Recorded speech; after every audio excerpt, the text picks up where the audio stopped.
లోకక్షేమం కోరావు. ఇక నీ క్షేమం ఆ శివుని అధీనం.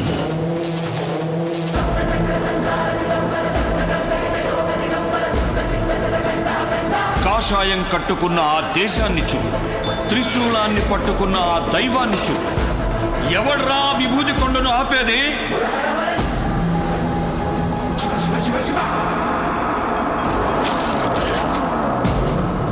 నరదృష్టి, పరదృష్టి, సమస్త దృష్టి నష్టి.